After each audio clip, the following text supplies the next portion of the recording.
तर नमस्कार मित्रांनो, मला माहिती आहे मित्रांनो, तुमचा जर देवावर विश्वास असेल, तुम्ही या व्हिडिओच्या थंबनेलवरती क्लिक केला असेल तर तुमच्या देवावरती नक्कीच विश्वास असेल, मी आशा करतो.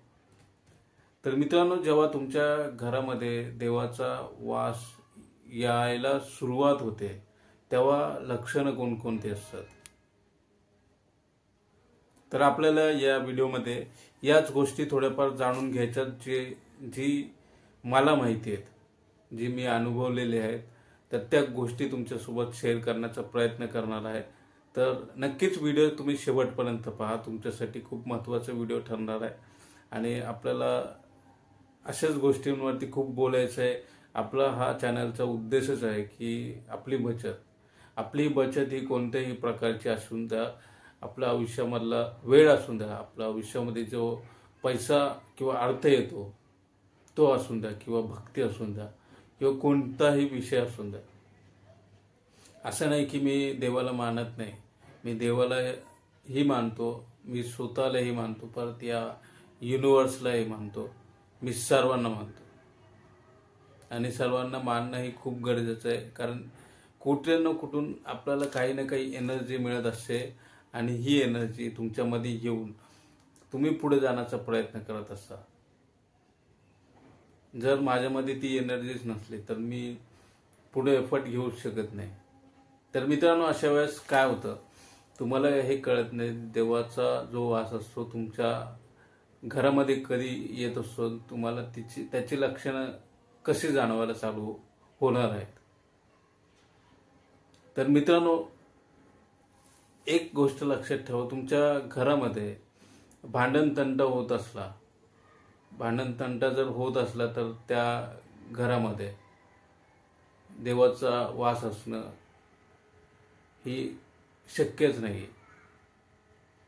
कारण तुम्ही जर सतत तुमच्या घरामध्ये भांडण-तंटा करत असला, वाद करत असला, एकमेकांवर तोंड टाकत असला, तर तुमच्या घरामध्ये देवाचा वास येऊच शकत नाही.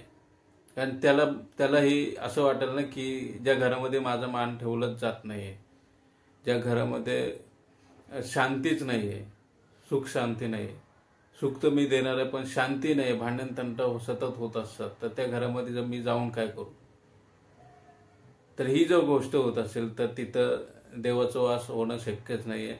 त्याच्या विरुद्ध तुम्हाला असं करायचं की तुमच्या घरामध्ये शांतता ठेवा.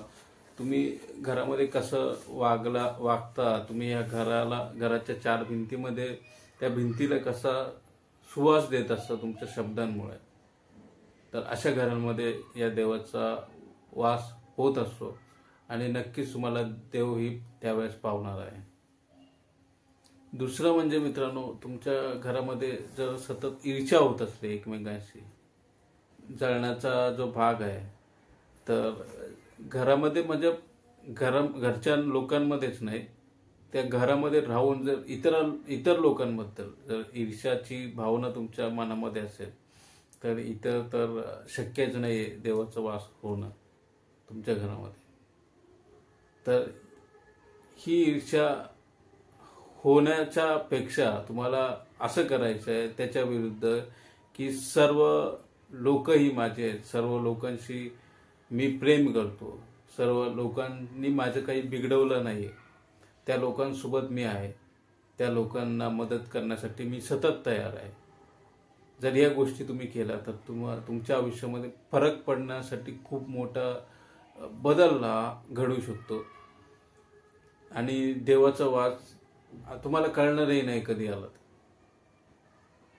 कधी देव येऊन आपल्या आयुष्यामध्ये बदल घडून जाईल हे तुम्हाला आणि मलाही सांगता येणार नाही, पण येऊ शकतो अशा प्रकारे हे मी सांगू शकतो. तिसरं म्हणजे मित्रांनो, पैसे पैसे पैसे पैसे पैसे पैसे जर पैसे जर तुम्ही करत असता आणि सतत जर तुम्ही म्हणत असला की माझ्या घरामध्ये पैसेच नाही आहेत, मी पैसे कुठून आणू, मी माझ्या फक्त रडगाणे आहेत पैशाबद्दल, जर तुमच्या घरामध्ये जर अशा प्रकारचं रडगाणं असलं तर तुमच्या घरामध्ये लक्ष्मी येणं हे शक्य नाही. आणि देवाचा वास असणं तर हे त्यावरूनच शक्य नाही. या विरुद्ध तुम्हाला असं करायचं आहे की एक अफर्मेशन करायचं की तुमचं आयुष्य हे खूप सुखकर आहे. तुम्हाला जे आयुष्य मिळालेले आहे ते तुम्ही त्या देवाचे धन्यवाद मानले पाहिजेत की तुम्हाला असं प्रकारचं आयुष्य मिळालेलं आहे. तुम्ही त्यांचे आभार मानले पाहिजेत, कारण इतर तुमच्या व्यतिरिक्त या जगामध्ये खूप अशी लोक आहेत की ज्यांना ज्या गोष्टी तुमच्याकडे आहेत त्या गोष्टी त्यांच्याकडे नाही आहेत. आणि जर त्या गोष्टी त्यांच्याकडे नाही आहेत तरीही त्या गोष्टी ते लोक इतर लोकांपेक्षा जास्त काही करून दाखवतात. आणि जर तुमच्याकडे जर हात आहेत, पाय आहेत, डोळे आहेत, कान आहेत, जर तुमच्याकडे अशा प्रकारचं गोष्ट असली आणि तुम्ही जर रडत बसत असला की माझ्याकडे हे नाहीये, माझ्याकडे ते नाहीये, तर मित्रांनो, जर रडण्यापेक्षा तुम्ही प्रयत्न केले, तर जर प्रयत्न तुम्ही करताय तर हा प्रयत्न जर समोर देवाला आवडतोय तर देव का नाही तुमच्या पाठीशी उभा राहणार. तुम्ही जर देवदेव करताना तर तुम्ही प्रयत्न केलेच नाही तर या देवाचा तरी मतलब काय? देव तुम्हाला देऊन काय देणार?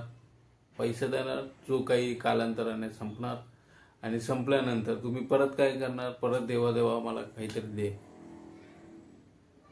जर त्याच्यापेक्षा जर तुम्ही प्रयत्न करू शकलात की जी गोष्ट मला मिळालेली आहे त्याबद्दल देवाचे आभार मानू शकलात आणि इथून पुढे तुम्ही काय काम करता येईल त्याच्यावरती नव्हे आणि तुम्ही कसा पैसा मिळवू शकता, तुमचं कौशल्य कसं साध्य करू शकता, सिद्ध करू शकता, तर याच्यावर जर तुम्ही प्रयत्न केला तर तुम्हाला खूप महत्त्वाचं गोष्ट ठरणार आहे. आणि यामुळे देवाचा वास आपल्या घरामध्ये येत असतो आणि ही गोष्ट खूपच महत्त्वाची असते. तर नक्कीच मित्रांनो, हा व्हिडिओ, हे संभाषण तुम्हाला आवडलं असेल. या व्हिडिओमधून सांगितलेली गोष्ट तुम्हाला जर व्हॅल्युएबल वाटली असेल तर नक्कीच या व्हिडिओला लाईक करा आणि मेन म्हणजे जास्तीत जास्त लोकांपर्यंत शेअर करा. अशा काही गोष्टी आहेत ना, आजकाल AIच्या जमान्यामुळे अशा गोष्टी खूप पसरत आहेत, त्यामुळे असं समोरासमोर संभाषण होणं अशक्यच होत आहे.